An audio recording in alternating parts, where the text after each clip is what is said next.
Fala galerinha, tudo bem com vocês? Seja bem-vindo, seja bem-vinda. Estamos no ar novamente com a live do Chave do Enem. Começando mais um ciclo, hein? Estamos no terceiro ciclo. Professor, o que é ciclo? Poxa vida, você está há 3 anos comigo e não lembra? Eu vou reviver a memória. A cada 4 semanas nós fechamos um ciclo. Por quê? Começamos com linguagens, primeira aula do ciclo, depois matemática, terceira aula, ciências da natureza e fechamos com humanas. Semana passada nós tivemos nossa aulinha de geografia e história. E agora começamos novamente o ciclo, avançando no seu material didático da Casa Publicadora. Belezinha, então? Preparado, pegou água, sentou ali. Terceirão tem que estar preparadíssimo, hein, para aguentar, para enfrentar daqui pouco tempo, passa rápido o tempo, hein? O vestibular e o Enem. Nós estamos aqui para juntos treiná-los, prepará-los e acalmá-los também para essa etapa da vida. Sem demoras, vamos de língua portuguesa. Pega o simuladinho de língua portuguesa. E quando eu falo língua portuguesa, você que está comigo há muito tempo já sabe. Língua portuguesa é com ela.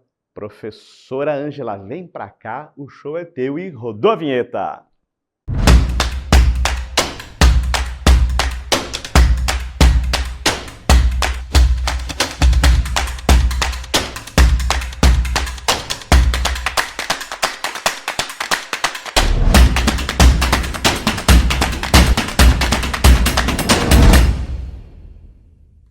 Galerinha! E aí, animados para mais uma aula de língua portuguesa aqui no Chave do Enem?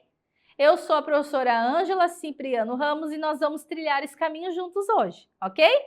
Então, vamos lá. O que a gente vai ter durante essa aula? Interpretação de texto, coesão e alguns operadores argumentativos, tá bom? Antes da gente começar, se você está chegando aqui pela primeira vez, eu espero que não, mas se estiver, a gente tem uma metodologia aqui um pouco diferente, como você pode ver aqui nessa primeira questão, tá? Normalmente, as questões de língua portuguesa vão sempre estar relacionadas a um texto, e esse texto ele vai aparecer antes da questão, né?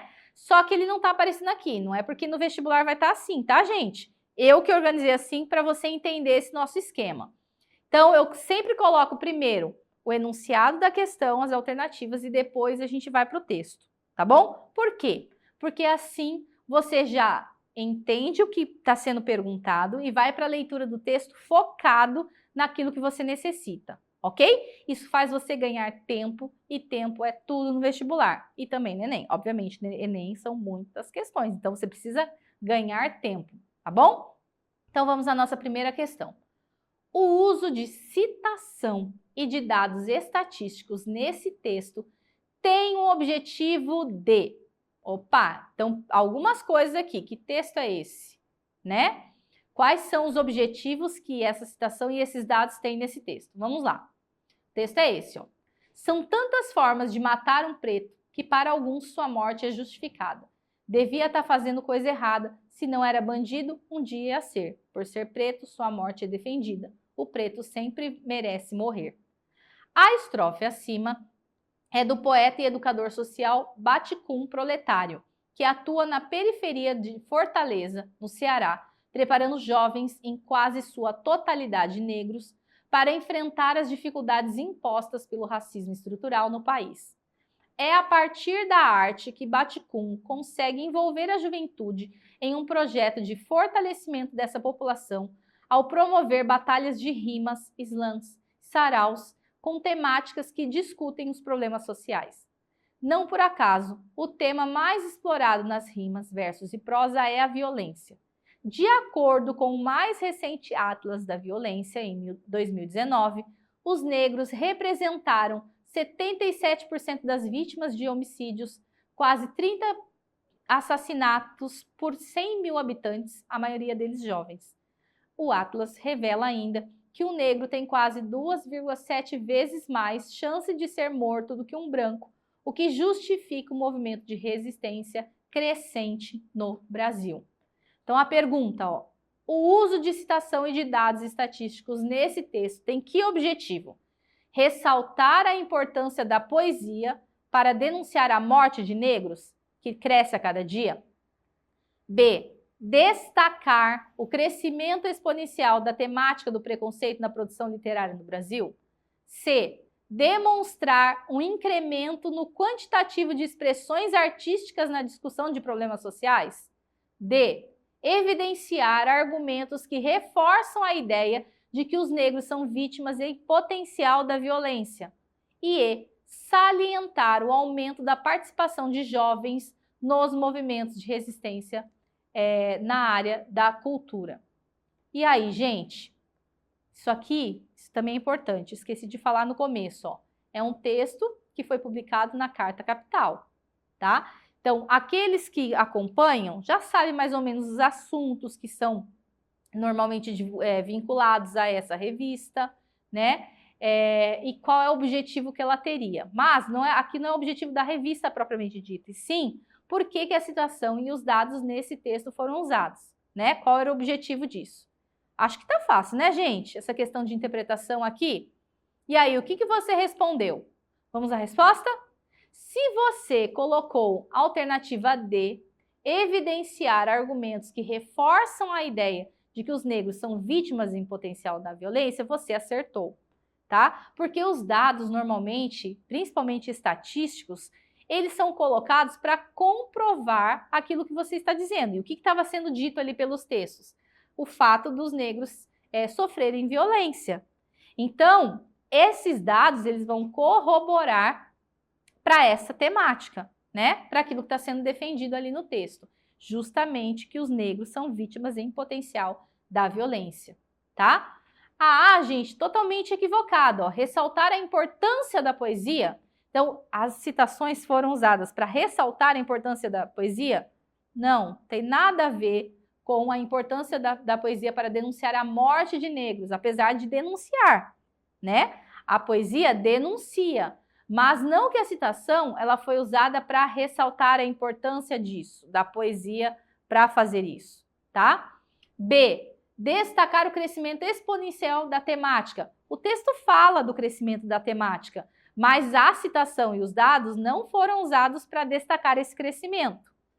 C. Demonstrar o incremento no quantitativo de expressões artísticas. Gente, aí viajou na maionese, né? Esse é aquele tipo de resposta que eu espero que vocês não tenham marcado, senão é preocupante, tá? Porque ele não fala essas expressões não tem nada a ver com esse quantitativo de expressões artísticas, né? Ele está falando de dados estatísticos que são usados para corroborar com aquilo que está sendo falado ali no texto, que é justamente o potencial de violência que os negros sofrem. E salientar o aumento da participação de jovens? Não, obviamente que ele fala que os jovens têm se envolvido, o texto fala sobre isso, mas os dados estatísticos não estão relacionados a esse aumento da participação de jovens, tá bom? Então, a alternativa D está correta. Questão 2. Analisando os nexos que criam e sinalizam a coesão entre os diferentes segmentos do texto, merece destaque. Aí aqui a gente tem várias situações. Vamos lá. Vamos dar uma lida nesse texto. O que os brasileiros sabem e não sabem sobre diabetes? O Brasil ocupa o 4º lugar entre os países com mais diabéticos no mundo. São ao redor de 12 milhões e meio de cidadãos convivendo com a doença. Em meio a esse contingente, estima-se que 40% das pessoas desconheçam seu diagnóstico e menos de 30% não estejam com a glicemia controlada. Isso tudo leva a uma série de complicações capazes de encurtar a expectativa de vida. Hoje, o diabetes já figura como a 3ª causa de morte no Brasil. Claro que há boa notícia em meio a essa história. Os avanços tecnológicos envolvendo profissionais e novas medicações, além de outros fatores, vêm permitindo a um número crescente de brasileiros botar as rédeas sobre o diabetes. Mas é preciso ter em mente que o país possui 14 milhões de pré-diabéticos, pessoas que, se nada for feito, irão inflacionar todas as estatísticas apresentadas até aqui. Significa um desafio dos grandes, não? E como é que vamos enfrentá-lo e solucioná-lo? Ora, com doses cavalares de informação e de conscientização. Essas são as razões que conduziram a pesquisa inédita para descobrir o que os brasileiros sabem e não sabem sobre diabetes. Acho que você já deu para entender aqui o contexto, né? As perguntas aqui, ó, estão relacionadas aos elementos da coesão, ó, analisando os nexos que criam e sinalizam a coesão entre os diferentes segmentos do texto, o que merece destaque. 1. A recorrência de palavras como doença, diabetes, médico, medicação, morte, etc.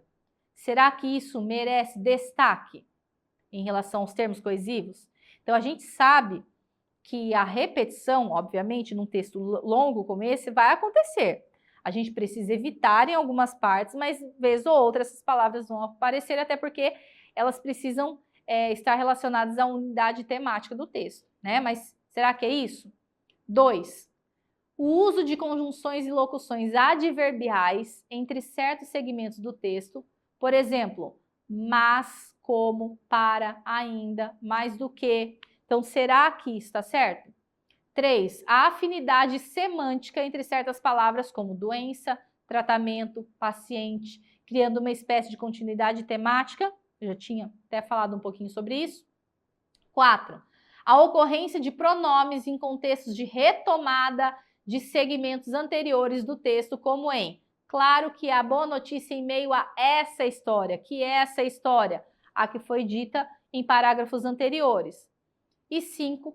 A estrita correção, conforme as regras da norma culta, que promove a coesão textual, tá? Então, será que é isso que merece destaque? O que você marcou aí? 1, 2, 3 e 4 apenas, 1, 2, 3, 4, 5, ou seja, todas, 2, 3 e 4 apenas, 1, 3 e 5 apenas, ou 1, 4 e 5 apenas. Vamos à resposta? Se você marcou 1, 2, 3 e 4 apenas, você está corretíssimo. Então, é óbvio que vão existir recorrências dessas palavras ao longo do texto, para justamente trazer essa continuidade temática. 2. Uso de conjunções e locuções adverbiais entre certos segmentos do texto, por exemplo, mas é uma conjunção, como uma conjunção, para uma conjunção, mais do que, aí temos outras locuções adverbiais aí, tá? Isso é uma coisa que merece destaque? Sim. A afinidade semântica entre certas palavras, como doença, tratamento, paciente, também faz parte justamente da continuidade temática. 4. A ocorrência de pronomes em contexto de retomada, isso também merece destaque? Sim. Por quê? Porque esses pronomes são usados para não ficar repetindo a todo momento algumas palavras, né? Agora, ó, merece destaque dentre os segmentos do texto que sinalizam a coesão, a estrita correção, conforme as regras da norma culta? Não, gente. A estrita correção não garantiria a coesão. É claro que ela é importante, né? Mas isso não merece destaque em relação à coesão textual, tá bom? Questão 3. Na tirinha da Mafalda, há vários elementos coesivos conectando uma frase a outra na conversa com a mãe. Assinale a alternativa correta quanto à afirmação. E aí a gente tem os elementos coesivos são responsáveis por conectar ideias e termos em uma sentença ou sentenças. Eles estabelecem a coesão em um texto, isto é, auxiliam na formação de uma estrutura textual clara e coerente. As conjunções coordenativas e subordinativas são elementos coesivos por excelência. Por exemplo, aí a gente tem o que ali, ó? No quadrinho 1, mas, a conjunção subordinativa adverbial alternativa expressando uma escolha. B, no quadrinho 2, porque é uma conjunção coordenativa conclusiva expressando uma conclusão. C, no quadrinho 2, E, conjunção coordenativa adversativa expressando oposição, contraste. No quadrinho 3, C, conjunção subordinativa adverbial condicional expressando condição, hipótese. Ou E, no quadrinho 4, E, conjunção subordinativa adverbial concessiva expressando conclusão. Então, vamos ler ali o texto, ó. Mas por que eu tenho que fazer isso? Aí a mãe responde, porque eu estou mandando e eu sou sua mãe. Se é uma questão de títulos, eu sou sua filha. E nos diplomamos no mesmo dia. Então, essas conjunções que a gente viu ali, ó, mas, porque, o E do segundo quadrinho, o E do quarto quadrinho e o C do terceiro quadrinho, quais são as ideias relacionadas, quais são as classificações relacionadas a essas conjunções ali? Tá fácil, né, gente? Vamos combinar? Se você estuda os operadores argumentativos, você responde isso com a mão nas costas, tenho certeza. Porque a maioria dessas conjunções, elas têm sentidos mais certos. Tem uma ali que às vezes pode até estar num outro sentido, mas que no texto fica claro que não. E aí, o que você respondeu? Vamos à resposta? Alternativa C deveria ter sido a sua resposta. Espero que você tenha acertado. No quadrinho 3, C é uma conjunção subordinativa adverbial condicional, expressando condição, hipótese. Olha lá. Mas por que eu tenho que fazer isso? Porque eu estou mandando e eu sou sua mãe. Aí ela diz, se é uma questão de títulos, eu sou sua filha. E nos diplomamos no mesmo dia. Então, aqui a gente tem uma conjunção de condição. Ó, se é isso mesmo, a condição para que isso aconteça, eu sou sua filha, né? Agora, gente, vamos lá. Alternativa A. O mas, gente, é uma conjunção subordinativa adverbial alternativa, gente? Não. É uma conjunção coordenada, sindética, adversativa. Não tem nada a ver com alternativa. E muito menos subordinativa adverbial, tá? B. Por quê? Conjunção coordenativa, até aqui tá ótimo. O problema é que disse ali, ó, conclusiva. Não, gente. Porque é uma conjunção coordenativa explicativa. Então, nem tem o que dizer. No quadrinho E, a conjunção coordenativa adversativa, expressando oposição. Aqui que está o porém que eu tinha dito para vocês. O E, ele até pode, dependendo da circunstância, assumir a posição de oposição, mas não é o que está acontecendo aqui, ó. Porque eu estou mandando e eu sou sua mãe. Tá adicionando uma outra informação à frase anterior. Então, seria uma aditiva e não adversativa, tá? A D é a correta, a gente já explicou. E a E, por que não pode ser? Conjunção subordinativa adverbial concessiva. Não, esse E também vai dar a ideia de adição. É uma conjunção coordenativa aditiva e não subordinativa nem adverbial concessiva. Tudo errado ali para frente, tá bom? Então, espero que você tenha entendido. Não era uma questão tão difícil, só de atenção, ok? Questão 4. A palavra afinal, empregada no início do terceiro parágrafo do texto, poderia ser substituída corretamente, sem alteração de sentido, tá? Corretamente e sem alteração de sentido. Vamos lá. Para que serve o saber? Clarice Lispector tem uma frase magnífica que, sintetizada, dizia: o melhor de mim é aquilo que eu não sei. Isso significa que aquilo que eu não conheço é a minha melhor parte, porque aquilo que eu já sei é mera repetição. Aquilo que eu não sei é o que me renova, o que me faz crescer. O conhecimento é algo que reinventa, que recria, que renova. Essa noção é importante, pois estabelece a natureza da nossa relação com o conhecimento e suas nuances. O gênio, por exemplo, não é aquele que julga já saber. Gênio é aquele que sabe que não sabe tudo e continua na busca do saber. Gênio é aquele que se faz. O gênio não desiste de conhecer. Cuidado com gente que acha que já sabe, que acha que já conhece. Cuidado com gente que acha que o conhecimento é algo a ser concluído. Afinal, para que serve o conhecimento? Qual é o poder do saber? Não podemos perder a perspectiva de que a finalidade do poder é servir. Servir à vida, servir a uma comunidade, servir as pessoas. Todo poder que, em vez de servir, serve a si mesmo, é um poder que não serve. O poder da informação, o poder da ciência, o poder da arte é servir, tá? E aí, o que esse afinal tem de sentido? Eu posso trocar por qual outro? Isto posto, pensando bem, em síntese ou finalmente. O que você respondeu? Se você colocou a alternativa B, pensando bem, você está certo, ó. Pensando bem. para que serve o conhecimento? Então, como se ele estivesse ali concluindo um pensamento e reformulando esse pensamento. Por isso que tem que ser o pensando bem. Isto posto, ele está retomando para ele depois fazer uma conclusão, né? Então, não pode ser a C em síntese, ele não está fazendo um resumo. E muito menos finalmente, porque vai dar a ideia de término, tá? Então, mudaria completamente o sentido aqui. Então, só poderia ser a alternativa B, ok? E vamos para a nossa última questão de hoje, que é sobre uma epígrafe, ó.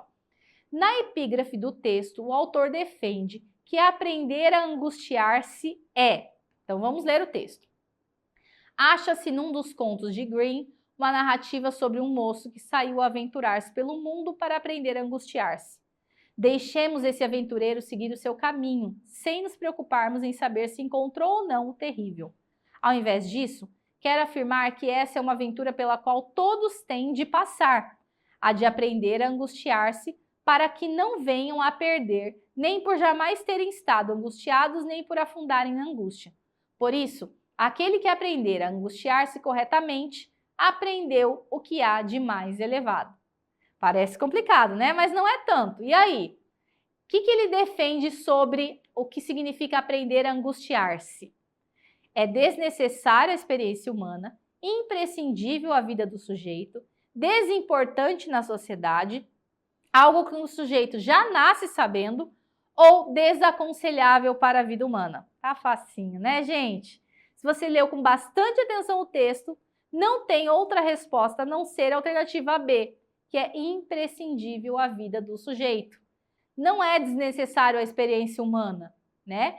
Ele está dizendo, ó, esta é uma aventura pela qual todos têm de passar. Então, como que vai ser desnecessária? Muito menos a C, que daria uma ideia semelhante, desimportante na sociedade, né? Então, já eliminamos a A e a C juntas ali, porque são significados muito próximos. Algo com que o sujeito já nasce sabendo. Não é, tanto não é, que ele diz assim, algo que todos têm de passar, né? Se fosse algo que ele já sabia, ele não teria que passar, porque isso já estava intrínseco nele, né? E muito menos desaconselhável para a vida humana, que seria mais ou menos parecido ali com a alternativa A e C, tá bom? Então, nós só tínhamos ali a alternativa B como possível para essa pergunta, tá bom? Então, espero que vocês tenham aproveitado a aula, tirado suas dúvidas. Espero que vocês tenham acertado tudo, se não tudo, que agora reveja os erros para que você não erre mais, tá bom? Um abraço para todos e até a próxima aula.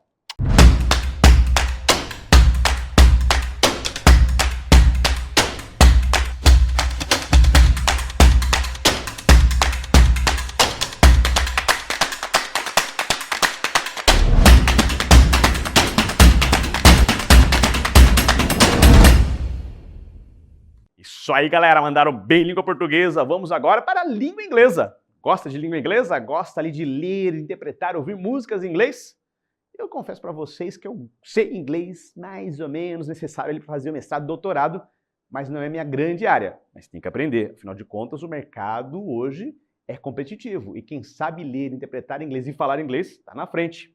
Então, sem mais demoras, inglês é com ela, professora Viviane. Vem para cá, a aula é sua, o show é seu e rodou a vinheta!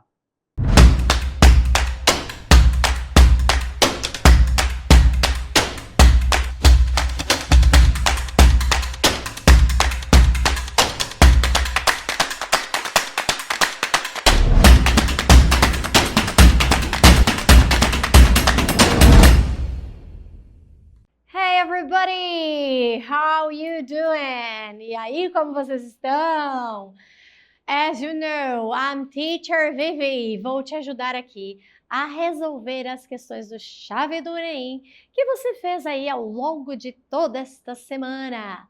certo? Eu vi ali os resultados, fiquei muito contente. Vocês estão de parabéns pelos resultados e eu espero essa noite contar com a ajuda de vocês nas resoluções. Eu não quero ficar aqui falando sozinha. Participa comigo para que a gente possa entender um pouco mais e se ajudar aí nas resoluções dessas questões, ok? Bom, como vocês sabem, antes da gente começar, né, as nossas resoluções, eu quero deixar claro para você já é uma pessoa bastante experiente ali, já praticou alguns simulados, talvez já tenha até feito ali alguns anos de Enem, de provas de Enem, seja simulado ou a prova real. Você já deu para entender que dentro da prova de inglês jamais será cobrada uma gramática, certo? Então você nunca vai ser perguntado: este verbo está no passado, no presente ou no futuro? O verbo modal, ou esta linking word, esse connector, ele quer dizer o quê? O que essa conjunção quer dizer? Não. Você sabe pela prática que você será cobrado sobre interpretação de texto, ok? Portanto, eu trouxe para vocês praticaram diferentes estilos de textos, embora eu tenha focado mais no texto informativo. Por que dessa vez eu quis concentrar bastante também no texto informativo? Porque ele é mais longo, tem vocabulários um pouquinho mais avançados, e isso vai te ajudar a colecionar o quê? Vocabulário. Ok, galera? Então, olha só, dica para você. Você já está no terceirão, alguns de vocês já me ouviram falar algumas outras vezes. A dica que eu deixo para você, uma das principais dicas que eu deixo para você. Pega um caderno, faça o seu glossário pessoal, de A a Z. Colecione, estude, para que quando chegar o dia da prova, você tenha fluência, você consiga ler o texto sem dificuldades, correto? Combinado? Então, pegue fontes confiáveis, textos jornalísticos, informativos, que tem bastante palavrinha ali diferente, mas rebuscada. Colecione esse vocabulário que vai te ajudar e muito quando você for interpretar, ler um texto com maior fluência e com maior tranquilidade. Fechou? Ok? Então, bora comigo. Se tiver alguma questão de gramática ali, não questão, mas alguma parte do texto que tem uma gramática muito específica, a gente pausa, eu explico para vocês, a gente fala um pouquinho dela, mas o importante é, estude a gramática, mas não porque ela será cobrada de você em forma de enunciado, mas porque ela é essencial para que você tenha uma boa fluência na leitura. Fechou? Bora lá? Já pegou a sua caneta? Já pegou seu lápis? Já pegou o seu simulado, sua prova? Então vem comigo, bora para a primeira questão. E a primeira questão tá easy, tá? Tá tranquilo, tá suave, tá suave. Vamos começar. Como que eu começo mesmo, gente? Fazendo uma prova do Enem. Eu vou falar aqui do Enem, da prova do Enem, algo mais específico. A dica é você começar com pre-reading. Faz uma pré-leitura, né? O que seria essa pré-leitura mesmo? Vocês lembram? Vocês lembram? Seria, tem título? Tem foto? Qual é a fonte? Então, a gente sabe que ali tem, ó, quotes of the day. Então, qual que é ali a frase do dia? A frase motivacional do dia? A frase de reflexão do dia? Temos a fonte, time.com. Então, foi tirado ali dessa fonte. Pronto, já fiz a minha pré-leitura rapidinho, agora eu vou para o enunciado. Então, essa é a dica, essa é a segunda dica, porque falando de uma prova de Enem, quando você já começa pelo enunciado e não pela leitura do texto, isso é ótimo, porque o Enem te prepara, ele comenta no enunciado sobre o que é o texto. Então, você, quando vai para o texto, já sabe do que se trata, já fica mais suave, ok? Então, a respeito dos tumultos causados na Inglaterra em agosto de 2011. Pronto, já sei do que fala o texto. Sobre um tumulto causado na Inglaterra em agosto de 2011. As palavras de alerta de David Cameron, que era o Prime Minister, né, o primeiro-ministro na época, tem como foco principal. Então, agora eu já sei que essa quote é de David Cameron, the Prime Minister, o primeiro-ministro na época, e está falando sobre os tumultos. Mas qual é o foco? Eu quero saber qual é o foco principal, né? Qual é o objetivo disso aí? Será que é enfatizar a discriminação contra os jovens? É criticar as ações agressivas demonstradas nos tumultos pelos jovens, ou é estabelecer relação entre a falta de limites dos jovens e o excesso de amor, ou é reforçar a ideia de que os jovens precisam de amor, mas de firmeza. E ainda a letra E, escrever o tipo de amor que gera problemas às famílias de jovens britânicos. Vamos ver, né, gente? Vamos ver o que ele refletiu ali, qual foi o foco da reflexão de David Cameron. There probably was a shortage of not just respect and boundaries, but also love. Então ele já começa ali dando um tópico frasal. There probably was, existiu provavelmente uma falta não apenas de respeito, mas de limite e também de amor. Então ele está faltando que nesses tumultos aí faltou provavelmente, teve provavelmente a falta de respeito, de limites, mas também de amor. Que mais? But you do need, when they cross the line and break the law, to be very tough. Então ele diz que você precisa, quando eles cruzam a linha, quando eles passam dos limites e quebram as leis, infringem a lei, ser duro. Então, British Prime Minister David Cameron, o primeiro-ministro britânico, argumenta that those involved in the recent riots in England need tough love.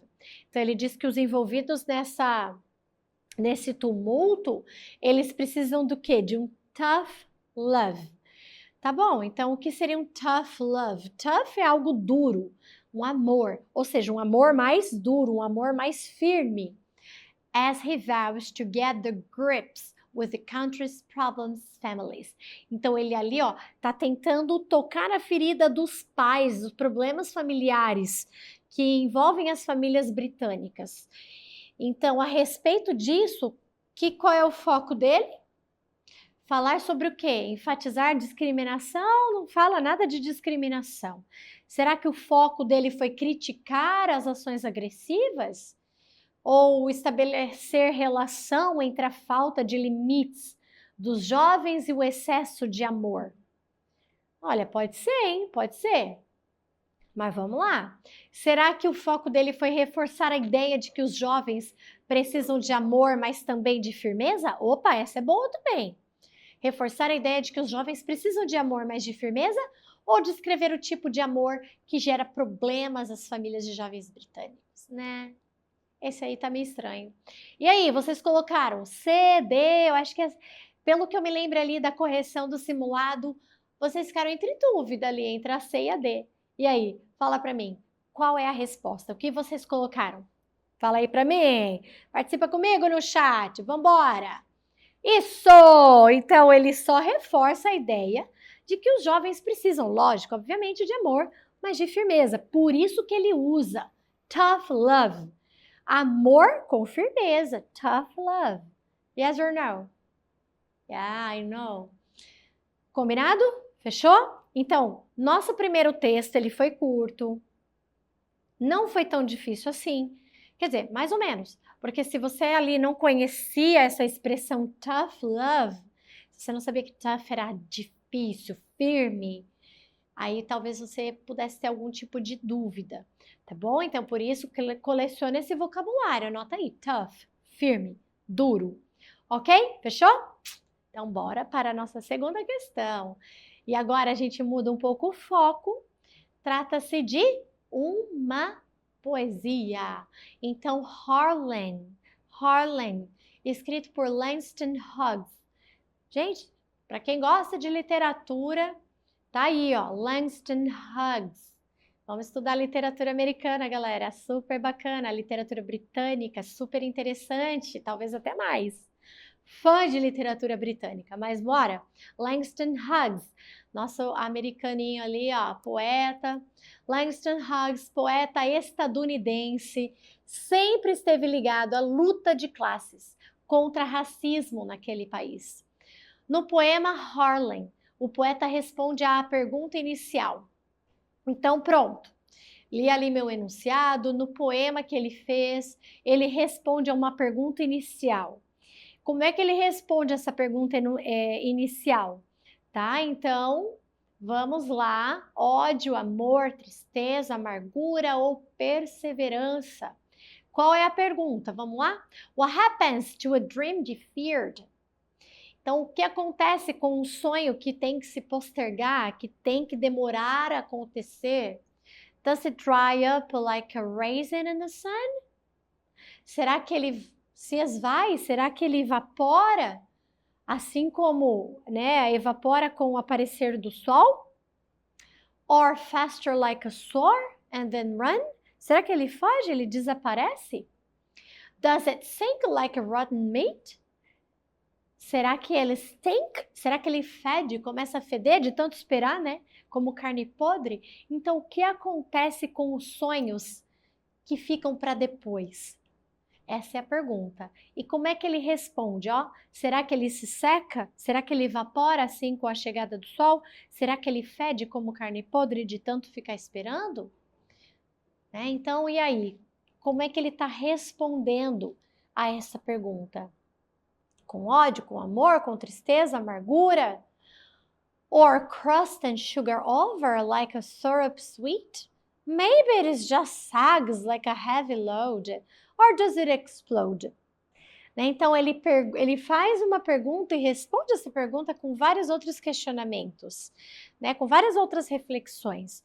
E dentro dessas reflexões, a gente vê ali vocabulários de quê, gente? Não é de amor e nem de perseverança, né? Mas sim de quê? De amargura.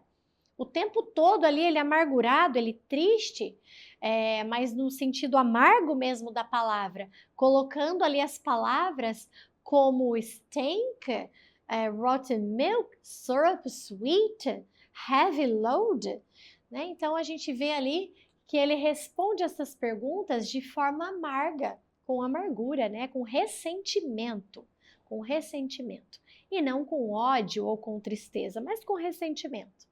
Fechou? Então olha só, quando você tem uma poesia, quando você tem ali uma letra de música, cuidado, porque não é um texto óbvio, não é um texto literal. Você tem que, primeiramente, ter um vocabulário mais rebuscado, até porque esse poema, gente, vem lá, ó, de centuries ago, né? Langston Hughes foi um poeta ali do século XVI, XVII.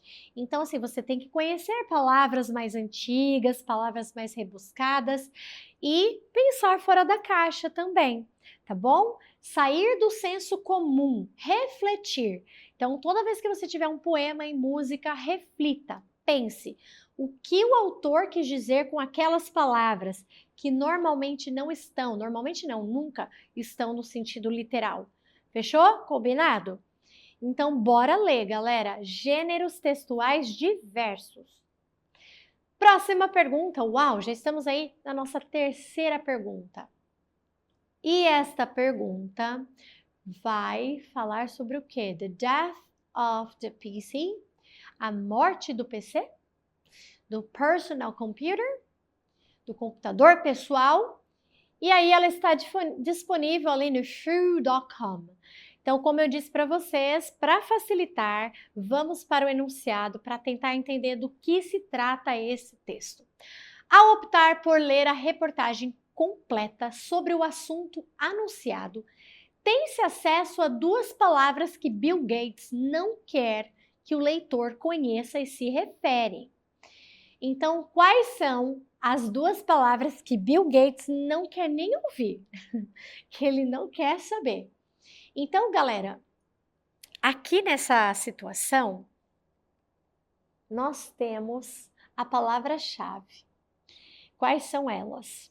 Bill Gates. E ele não quer que o leitor conheça. Quais são as palavras? Ele não quer que o leitor conheça e que se refiram aos responsáveis pela divulgação dessa informação, pelas marcas mais importantes de microcomputadores do mercado, aos nomes dos americanos que inventaram a suposta tecnologia, aos sites da internet pelos quais o produto já pode ser conhecido, ou às empresas que levam vantagem para serem suas concorrentes. Então, ele não pode ouvir essas duas palavras. Vamos ver do que se trata essas duas palavras, onde é que elas estão? temos que fazer o processo de skimming, de leitura rápida, para a gente poder agilizar aqui, ó. The days of paying for costly software upgrades are numbered. Os dias em que você pagava um alto preço pelos softwares estão contados. The PC will soon be obsolete. Os PCs em breve serão obsoletos. And Business Week report 70% of Americans are already using the technology that will replace it. E ali ele está fazendo a propaganda dele, né? 70% dos americanos já estão usando esta nova tecnologia que vai substituir o PC. Merrill Lynch calls it a 160 billion tsunami. Então, Merrill Lynch chama essa revolução, esse novo produto de tsunami de 160 bilhões de dólares. Mas peraí, do que se trata isso? Vamos lá. Computing giants including IBM, Yahoo, and Amazon are racing to be the first to cash in on the PC killing revolution. Então ele está colocando os parceiros ali, a IBM, Yahoo e Amazon. Eles estão ali, ó, na corrida para que a revolução da morte do PC aconteça de forma rápida e que eles tenham um cash ali, né? Yet, to little known, companies have a huge head start. Ainda assim, né? Ainda mais, né? Duas pequenas empresas estão ali, ó, a ponto de começar esta revolução. Get their names in a free report from the Motley Fool called. Então, quer saber mais? Pega essa informação ali no The Motley Fool, chamado de Two Words Bill Gates doesn't want you here. Ok, achamos a palavra-chave, finalmente. Então, ela está ali no finalzinho. A palavra-chave, Bill Gates doesn't want you here. Quais são, então, as palavras que o Bill Gates não quer que você ouça? Ele não pode nem ouvir essas duas palavras. Brought to you by the Motley Fool. Então, as duas palavras que Bill Gates não quer que você ouça foram trazidas pelo Motley Fool. Então, vamos lá. Agora que a gente leu, encontramos ali a palavra-chave, Bill Gates. O que ficou claro para você?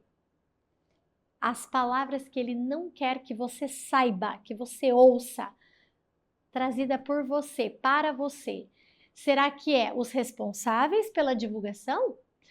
São as marcas mais importantes? São os nomes dos americanos que inventaram essa tecnologia? São os sites de internet pelos quais os produtos já podem ser conhecidos? Ou as empresas que levam vantagem para ser suas concorrentes? E agora? Vamos lá, será que são as empresas? Será que são os sites, os nomes dos inventores? As marcas mais importantes ou os responsáveis pela divulgação? Participa comigo! O que você pôs aí no chat? Bora lá, bora lá! Se você colocou que ele não quer ouvir ou não quer que você conheça, são as empresas, né? Que estão levando vantagens ali e que serão possivelmente os seus concorrentes. Fechou? Tranquilo? Então, essa informação você pegou ali no final. Para isso, você precisou descobrir qual era a palavra-chave, voltar no texto e fazer um scanner, ou seja, um scanning, uma leitura mais cuidadosa para que você entendesse que ali, nesse caso, ele não estava falando dos divulgadores, ele não estava falando ali de marcas e nem de nomes, ele estava nem de sites, ele estava falando de concorrentes. As empresas concorrentes que levam vantagem sobre a sua própria marca, ok? Sobre os PCs. Bora lá? Continuando então? Próximo texto, vem comigo, não desiste! Força, meu povo! Bora lá, participa aí! Temos um texto menor, então vamos gastar menos tempo com ele. Foi tirado do módulo do Ensino Integrado Fundamental Médio Profissional. E o texto aborda uma temática inerente ao processo de desenvolvimento do ser humano, a dentição. A informação quantificada, informação quantificada, ou seja, o texto vai te dar quantidades. Temos ali que prestar atenção nas dicas tipográficas, tá? Então, porque ele está falando que a informação é quantificada. Então, essa informação quantificada na mensagem, quando se diz que as cáries dos dentes mencionados, vamos prestar atenção nos números que esse texto informa. Então, gente, dicas tipográficas são percentuais, anos, ponto de interrogação, exclamação, frações, tabelas, índices, gráficos, tá bom? São as pistas tipográficas. E é nisso que a gente vai focar agora. A gente precisa saber da informação quantificada na mensagem e o que ela se refere sobre as cáries, tá? Então, the 6 years old molar, olha, the 6-year molars, the 6-year molars are the first permanent teeth. Então, é o molar dos 6 anos, né, que eles são chamados, são os seus primeiros dentes permanentes. They are the keystone of the dental arc.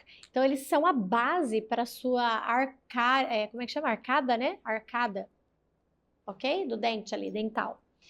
They are also extremely susceptible to decay.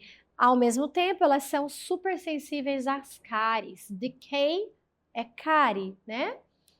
Parents have to understand that these teeth are very important. Os pais precisam entender que, então, esses molares, esses dentes são extremamente importantes por causa da arcada. Aí vem a nossa primeira pista, tá bom? Então, a primeira pista é over 25% of 6 to 7-year-old children have beginning cavities in one of the molars. Então, pessoal, mais de 25% de crianças entre 6 e 7 anos começaram a ter cáries nos seus primeiros molares. Então, ele já te dá a pista tipográfica. Eu vou continuar lendo. Vamos ver se tem outra dica aí. The early loss of one of these molars causes serious problems in childhood and adult life. It is never easy for parents to make kids take care of their teeth. Even so, parents have to insist and never give up. Então, ele só conclui falando, né, de outras informações sobre as sérias causas de problemas ali na arcada por causa desse tipo de cárie. E que os pais devem insistir com as crianças na hora da escovação e nunca desistir, deixar a criança fazer sozinha, mas acompanhar. Mas isso não importa, o que importa é a gente saber nossa pista tipográfica agora.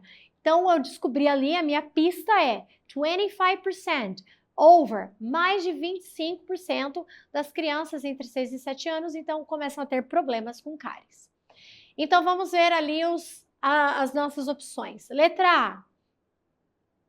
Quando se diz que as cáries dos dentes mencionados acontecem em mais de 25% das crianças entre 6 e 7 anos, é a nossa informação quantificada? Ou quando elas ocorrem em menos de 25% das crianças entre 6 e 7 anos? Surgem em uma pequena minoria? Começam em crianças acima dos 7 ou podem levar dezenas de anos para ocorrer? Se a gente está falando de quantificação, então ou é A ou é a B. Portanto, é muito importante você não só identificar a pista tipográfica, mas entender o que significa over. Porque essa palavra over é que vai te dar a resposta.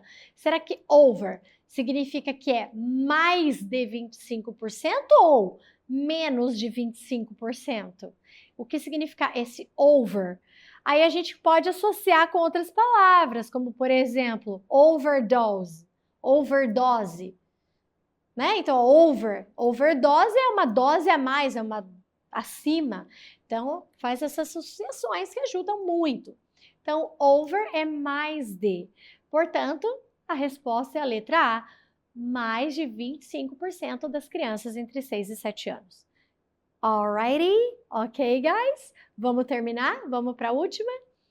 E para encerrar, vamos de cartoon. Então, lembrando que cartoon temos as linguagens verbais e não verbais, e as linguagens não verbais para o cartoon são essenciais para que você tenha uma maior probabilidade de acerto. O que você está vendo nessa imagem? Ok. E ele diz assim, I start every song by counting 1, 2, 3, 4 because it reminds me of math. Math depresses me and that helps me sing the blues. Beleza? Então vamos lá. Ao estabelecer uma relação entre matemática e o blues, a partir da opinião pessoal de um dos rapazes, a charge sugere o quê? Gente, charge, poema, letra de música, cuidado, saia da casinha, faça a interpretação, não use o senso comum para que você não erre. Vocês sabiam que blue, em inglês, quando fala assim, oh, today I feel blue, significa que hoje eu estou me sentindo deprê, eu estou me sentindo mal, nesse sentido não estou feliz, não estou bem, estou deprê? Então, por isso que a palavra blues, do ritmo da música blues, também tem esse som mais deprê. Então, quando ele fala que toda vez que ele começa uma música contando 1, 2, 3, 4, lembra a matemática, porque matemática é algo que deixa ele com depressão, ele odeia matemática, parece aqui, né? Deixa ele depressivo. E essa depressão, esse sentimento ruim que ele tem sobre a matemática, na verdade ajuda ele a tocar blues, né? Porque aquele sentimento deprê da matemática ajuda ele a tocar o blues. Portanto, quando você pensa aí fora da casinha, consegue fazer as relações, você então acerta essa questão, porque a partir da opinião pessoal do personagem, a charge sugere que as canções iniciadas com de 1 a 4 fazem ele lembrar o blues, ou as canções devem se iniciar com a contagem de 1 a 4 para se tornarem tristes, porque o blues, assim como a matemática, consegue despertar um sentimento inspirador nele, ou porque o blues, com seu ritmo depressivo, alivia o sentimento causado pela matemática, ou ainda o sentimento despertado pela matemática serve como motivação para o blues. Ui, confuso, então pensa aí. Se ele se sente mal com a matemática, mas ao mesmo tempo a matemática serve de inspiração para tocar o blues, que é algo que ele curte, então é a letra E. É o sentimento despertado pela matemática que serve como uma motivação para que ele toque o blues, certo? Guys, that's it. We finished. That's it for today. I hope I helped you a lot. And if you have any questions, just let me know, ok? Estou aqui para ajudar vocês. Espero ter contribuído com essas aulas, com essa aula de hoje. E a gente se vê. Bye, bye, guys!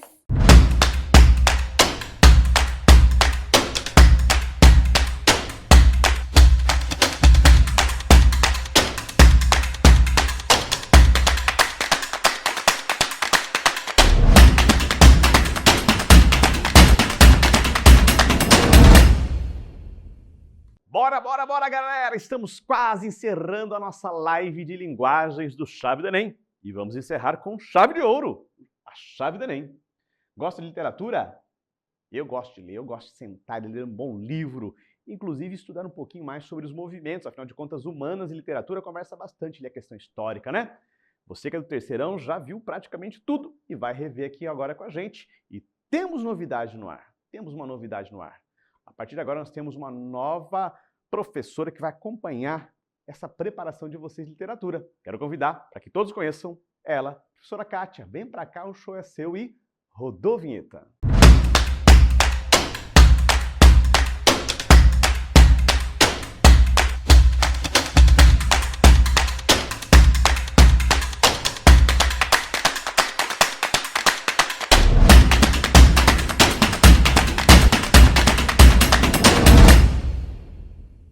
Olá, povo bonito do terceiro ano! Já fui apresentada, mas eu me chamo Kátia, sou professora de literatura e vou estar com vocês nesses próximos encontros aí do Chave do Enem, para nós juntos crescermos, tirarmos dúvidas, e você pode mandar suas perguntinhas aí se você tiver e a gente vai conversando sobre elas, ok?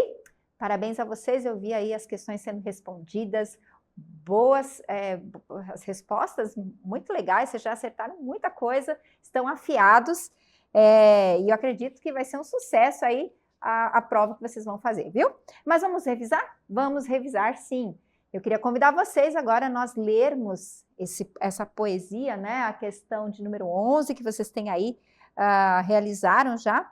E a gente vai rever alguns detalhes sobre o modernismo. Lembrando que nós estamos vendo 2 conteúdos, é o modernismo de 30 e o modernismo de 45, os autores principais e algumas características desses momentos literários, ok?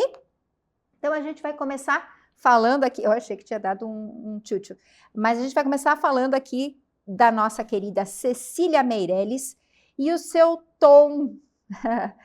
Vocês leram a poesia, vocês já viram esse tom de melancolia que ela tem, né? Ela fala do amor, tem assim um arzinho de crise existencial, e a gente vai ler então esse poema para identificar algumas características, né?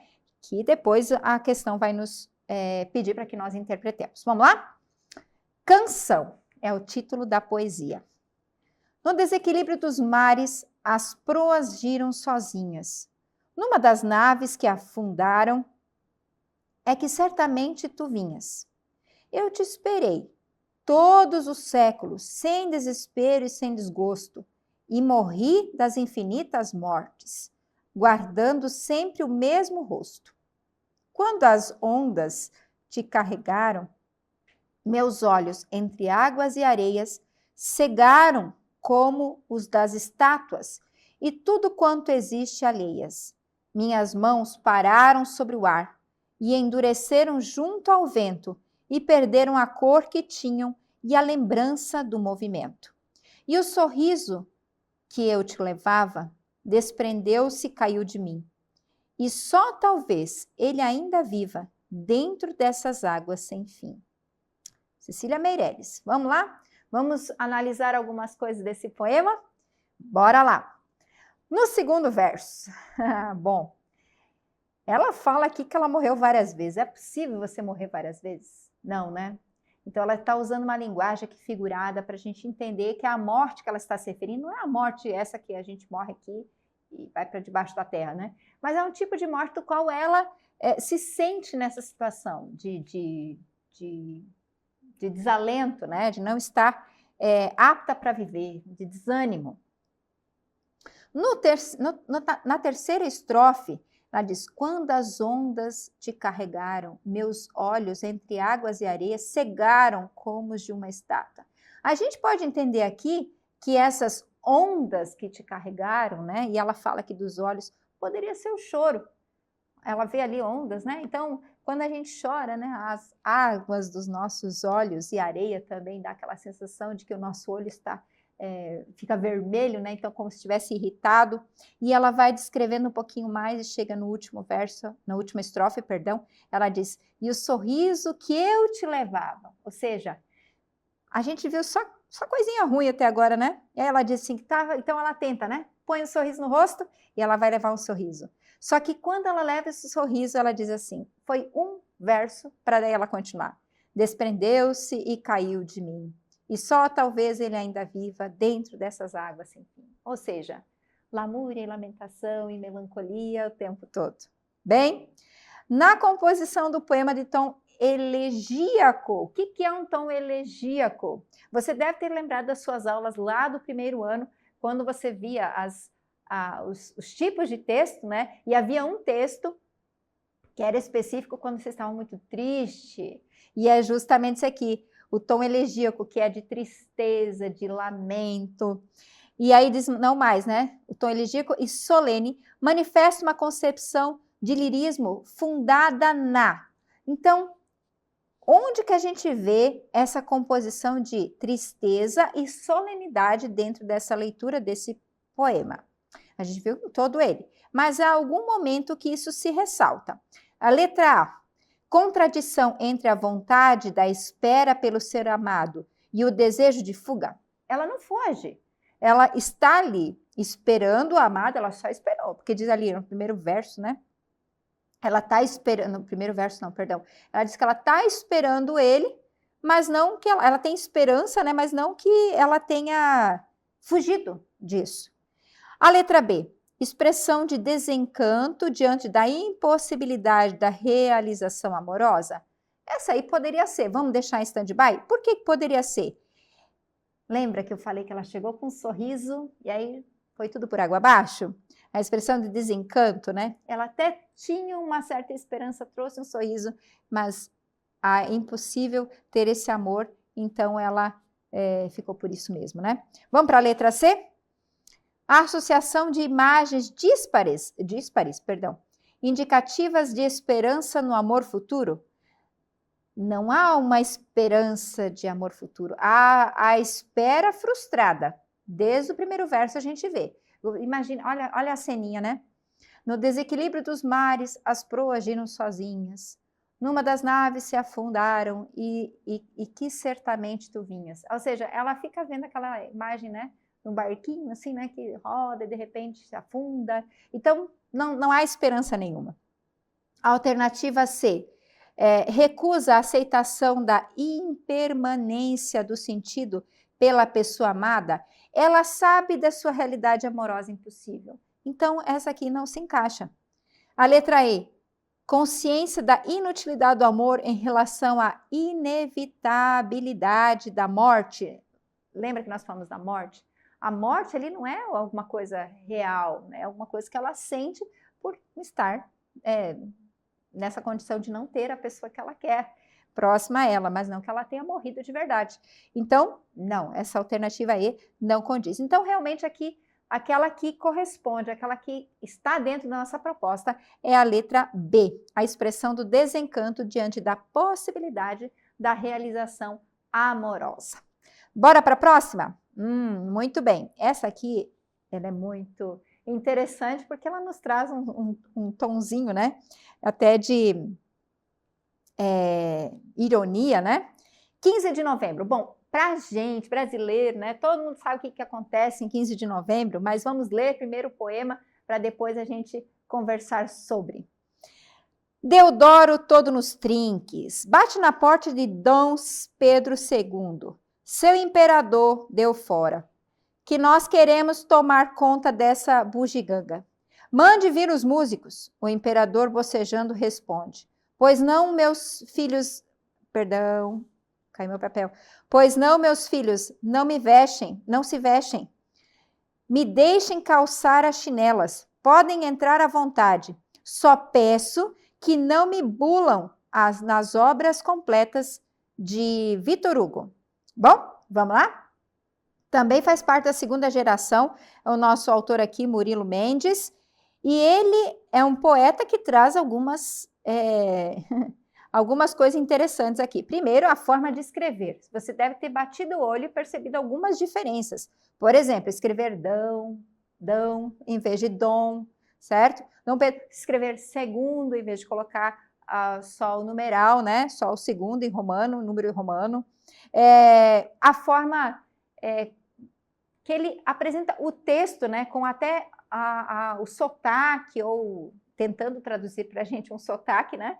Com o que seria erro ortográfico, mas não é erro, é uma proposital você escrever nesse formato. E ele vai trazendo algumas coisas. Não diz quem é esse Deodoro, mas a gente sabe que é Deodoro da Fonseca. E como é que a gente sabe isso? Se a gente procurar na história, e a história vocês vão procurar na mente de vocês, na própria cabeça, né? No próprio cérebro. Porque 15 de novembro é quando Deodoro da Fonseca vai lá, proclama a República, e a partir de então nós temos a queda da monarquia, e Deodoro da Fonseca é o primeiro presidente que nós temos no Brasil. Só que a ideia que Murilo Mendes vai trazendo aqui de como ele chega para ter esse Brasil, a gente percebe assim que é uma certa tirar onda, né, do que realmente aconteceu com a história. E ele faz interessante aqui no último verso. No último verso, quando ele diz assim, só peço que não me bulam nas obras completas de Vitor Hugo. Vitor Hugo é um poeta francês, ele era dramaturgo e ele era também estadista. Interessante ser citado Vitor Hugo justamente nesse momento, né, dentro desse contexto aqui, que ele está falando de proclamação da República. Bem, o que o texto quis dizer e o que a questão está nos pedindo. Então, essa questão é importante, nós sabermos o que a questão nos pede. Ela pede para a gente, a poesia de Murilo Mendes dialoga com o ideário poético dos primeiros modernistas. Então, os primeiros modernistas tinham ideias sobre N coisas, lógico, mas aqui em específico sobre a proclamação da República e a história do Brasil, certo? No poema, essa atitude manifesta-se e aí nós temos algumas alternativas.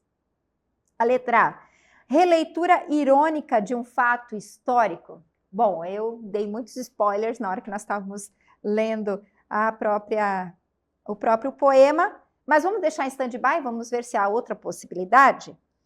A visão ufanista de um episódio nacional. O que é ufanista?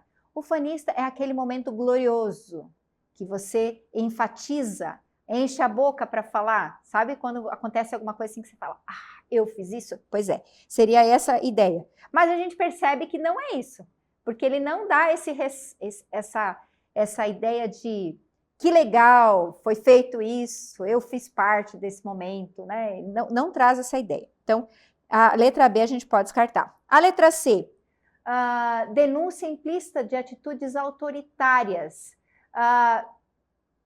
Não há uma denúncia implícita, muito pelo contrário, é explícita, né? Ele apresenta de forma bem clara. Você leu, você já viu e entendeu o que ele queria dizer aqui. A letra D, isenção ideológica no discurso do eu lírico. Não tem isenção ideológica, porque ele coloca ali o que ele realmente acredita, ele diz, não se esconde sobre isso. E a letra D, nós vimos, né? A letra E, representação saudosista do regime monárquico. O que é uma representação saudosista? É quando você volta para o passado, olha para ele e diz assim, uau, foi muito bom esse tempo. Mas a gente vê no texto que ele não faz isso. Então, realmente, a alternativa A é aquela que corresponde à alternativa correta, releitura irônica de um fato histórico, ok? A próxima questão, a questão 13, a volta do marido pródigo. Bem intencional, né? Marido pródigo, faz lembrar você de uma coisa? Bom, antes de nós começarmos a ler esse texto, eu gostaria de fazer algumas colocações sobre a obra Sagarana, que é de Guimarães Rosa. Guimarães Rosa escreve um livro, esse livro chama Sagarana, é uma coletânea de contos, são 8 contos. E dentre eles você tem A Volta do Filho Pródigo, confundi já com o texto bíblico, perdão. A Volta do Marido Pródigo. E o que quer dizer Sagarana? Sagarana é a junção de 2 palavras, uma em alemão, que é saga, e que quer dizer um canto heróico, Irana, que é uma junção, então, da língua tupi, que quer dizer, é uma palavra que quer dizer assim, que exprime semelhança, algo parecido. Se a gente juntasse, então, o nome dessa coletânea de contos aqui, seria mais ou menos isso, né? Próximo a uma saga. Próximo a uma saga. Então, é uma história contada assim, parecida com algo heróico, com um feito importante, ok? Vamos ler, então, esse conto. Na verdade, a gente não vai ler inteiro, né? A gente vai ler um trecho. Bom dia, seu Marinha. Como passou de ontem? Bem, já sabe, não é? Só ganha meio-dia. Lá além, generoso, cutuca tercino. Vai em festa, dorme que horas? E quando chega, ainda é todo enfeitado e salamistrão. Que é que hei de fazer, seu Marinha? Amanheci com uma nevralgia. Fiquei com cisma de apanhar friagem. Mas o senhor vai ver como eu toco meu serviço e ainda faço esse povo trabalhar. Pintão suou para desprender um pedrouço e teve de pular para trás, para que a laje lhe não esmagasse um pé. Pragueja. Quem não tem bril engorda. Esse sujeito só é isso e mais isso, opina Sidu. Também tudo para ele sai bom e no fim dá certo. Discorrer suspirando e retomando o enxadão. Para uns, as vacas morrem. Para outros, até boi pega a parir. Seu Marra já concordou. Está bem, seu Laio, por hoje. Como foi por doença, eu aponto o dia todo. Que é a última vez? E agora, deixa de conversa fiada e vai pegando a ferramenta. Bem, a gente tem aqui um conto e nós temos que interpretar o que especificamente. Para a gente importa saber a história, importa saber o contexto, importa saber quem escreveu e importa saber, e esse é importante, o que a questão pede. A questão está pedindo para nós. Esse texto tem importância singular como patrimônio linguístico. O que é um patrimônio linguístico? É algo que eu guardo ou que é guardado para você ter registro de uma história, ok? De uma história, de um período, enfim, é um registro. Para a preservação da cultura nacional. Então, esse registro em específico é para que a cultura nacional seja preservada. E aí vem as alternativas. Vamos ver as alternativas. A primeira, a menção a enfermidades que indicam falta de cuidado pessoal. Na verdade, o texto não fala, não dá ênfase nisso, né? Não dá ênfase a nenhuma enfermidade. Diz que ele faltou no serviço, mas não que isso seja um motivo de ser um patrimônio linguístico. A questão não está pedindo sobre isso. A letra B. A referência a profissões já extintas que caracterizam a vida no campo. A referência a profissões já extintas que caracterizam a vida no campo. Também não, porque essas profissões ainda existem, né? A gente tem quem trabalha no campo. A letra C. Aos nomes de personagens que acentuam aspectos de sua personalidade. Não necessariamente, porque a gente não sabe nem direito qual é a personalidade de cada autor. Por conta desse trecho aí. A gente, quem sabe se lesse o texto todo, até poderia ter alguma informação. Mas não é uma informação relevante para aquilo que a questão está solicitando, como patrimônio linguístico, ok? A letra D. Ao emprego de ditados populares que resgatam memórias e saberes coletivos. Bem, no texto, o emprego de ditados populares, nós temos um trecho ali que está até entre aspas, que indica que é um ditado popular, que quem sabe, dependendo da região que você mora, você nunca tem ouvido. E isso, quando a gente ouve uma expressão que não faz parte da nossa região ou da nossa realidade, isso se torna um patrimônio histórico. É tipo aquele água mole em pedra dura, tanto bate até que fura, né? Isso é um jargão, é uma forma de falar de uma determinada região e que quem mora naquela região conhece. Então, ali nós temos o texto. Para uns, as vacas morrem. Para outros, até o boi pega a parir. Então, isso é um jargão, é uma forma, né, de se comunicar, é um ditado popular, né? Como diz ali a questão, a alternativa D, que resgata, né, um certo nicho de pessoas. Esse público ali, ele vai entender com certeza esse ditado popular. E aí sim, essa questão se encaixa dentro daquilo que nós estamos procurando, que é como um patrimônio linguístico para a preservação da cultura nacional. Então sim, a letra D se encaixa, ok? Vamos para a próxima questão, virando aqui minha colinha, vamos lá. Esqueci de falar, mas essa questão aí, a questão de número 13, ela está dentro da proposta ainda da prosa de 45, e nós temos que lembrar de um detalhe, que é sobre Guimarães Rosa. Ele é considerado um reinventor da linguagem, porque ele valoriza, imagina você, né, escrevendo, usando esse formato de escrita. Então, Guimarães Rosa, ele usa de artifícios, né, da linguagem coloquial, e coloca isso no texto. Isso é uma reinvenção para a linguagem, para quem era habituado a ler apenas um texto usado dentro das normas, né, da norma culta. Então, ele faz essa reinvenção da linguagem, ok? Vamos, então, para a próxima questão. A questão de número 14, 2 parlamentos. Bom, vamos lá. O autor é Melo Neto, João Cabral de Melo Neto, na verdade, né? E diz assim: nesses cemitérios gerais não há morte pessoal, nenhum morto civil, com modelo seu especial. Vão todos com a morte padrão, em série fabricada.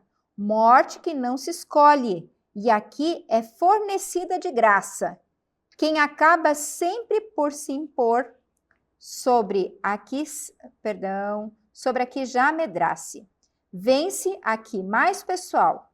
Alguém já trouxesse na carne, mas afinal tem suas vantagens esta morte em série. Faz defuntos funcionais, próprios a uma terra sem vermes. Bom, vamos analisar? Quem foi João Cabral de Melo Neto, né? O que ele escreveu? Bom, ele escreve uma poesia voltada para um contexto social, para que as pessoas abram os olhos e possam ver uma realidade social de uma determinada região. Desculpa aí. Se você lembrar também lá no conteúdo do primeiro ano, lembra da função política engajada? Pois é, se encaixa aqui essa poesia, para você voltar o seu olhar lá para a vida do nordestino, uma vida sofrida, né? E ele vai dando algumas características, ele fala aqui sobre a morte. Veja que quando ele diz a morte, ele coloca aqui, né? 1, 2, 3, 4. No quinto verso, ele diz assim, ó. Vocês todos com a morte padrão, em série fabricada. Quer dizer que a morte ali, ela não vai escolher um tipo. Todos morrem do mesmo jeitinho. No sertão, ela é igual. E interessante que nos 2 últimos versos, ele diz assim, né? Faz defuntos funcionais. O que é um defunto funcional? Próprios a uma terra sem vermes. A terra é muito seca. Não tem condições de um verme sobreviver. Então, quando o nordestino, aqui no caso, né, do nosso texto, quando o autor coloca ali o nordestino com uma morte de padrão e ele diz assim que esse defunto é funcional por quê? Porque quando ele morre, ele já está tão desnutrido, tão seco, que se ele cair na terra, não vai nem dar serviço para a terra, vamos dizer assim, né, para os vermes comerem, porque também não tem vermes. Então, é um defunto funcional. Seria essa a ideia. É tenso, né? Mas é isso que o autor está querendo chamar a nossa atenção para essa realidade que vive as pessoas do sertão nordestino, ok? Bem, vamos analisar então o que o texto quer, o que a questão está pedindo da gente. A lida do sertanejo, com suas adversidades, constitui um viés temático muito presente em João Cabral de Melo Neto. Qual é, então, isso que a gente tem? No fragmento em destaque, essa abordagem ressalta o quê? Vamos ver se destaca. A letra A diz assim, a inutilidade de divisão social e hierárquica após a morte. A gente viu que ele diz que a morte tem um padrão. Então, essa questão já fica descartada. A letra B, aspecto desumano dos cemitérios da população carente, não fala sobre isso, não tem essa ênfase de falar sobre um aspecto desumano dos cemitérios. A letra C, ao nivelamento do anonimato imposto pela miséria da morte. Aí pode ser, né? Porque a gente viu que todos ali têm uma morte padrão, ao nivelamento do anonimato imposto. Então, não importa, morreu, vai para debaixo da terra, e aí a morte que leva você e todos ali no sertão, de acordo com ele, fica todo mundo igual. Então, você vai viver no anonimato, né? A letra D, o tom de ironia para com a fragilidade dos corpos e da terra, ele não traz esse tom de ironia, ele traz essa reflexão, mas ironia, penso que não seria bem uma palavra adequada. E a letra E, indiferença do sertanejo com a ausência dos seus próximos. Nem há uma referência sobre isso nesse trecho dessa poesia, ok? Então, a que se encaixa dentro da nossa proposta é a letra C, nivelamento do anonimato imposto pela miséria da morte. Espero que você tenha acertado. Eu acredito que essa aí estava bem facinho da gente identificar, né? E a última questão, a questão de número 15, declaração do amor. Terceiro ano. Vocês estão na fase do love, né? Então, bora lá, vamos ver se é essa declaração do amor. Será que vocês estão pensando? Vocês pensaram sobre isso quando começaram a ler? Bom, eu acredito que alguns ficaram animadinhos, né? Mas que tipo de amor? Clarice Lispector, uma romancista aí da prosa de 45, e ela traz no início, né? Ela dá o pontapé desse texto dizendo assim: esta é uma confissão do amor. Amo a língua portuguesa. Puxa, né? Que decepção você talvez, né? Que não gosta tanto de língua portuguesa. Mas para você que gosta, tá aí, dentro de Clarice Lispector. Essa é uma confissão de amor. Amo a língua portuguesa. Ela não é fácil, não é maleável. A língua portuguesa é um verdadeiro desafio para quem escreve, sobretudo para quem escreve tirando das coisas e das pessoas a primeira capa de superficialismo. Às vezes, ela reage diante de um pensamento mais complicado. Às vezes, se assusta com o imprevisível de uma frase.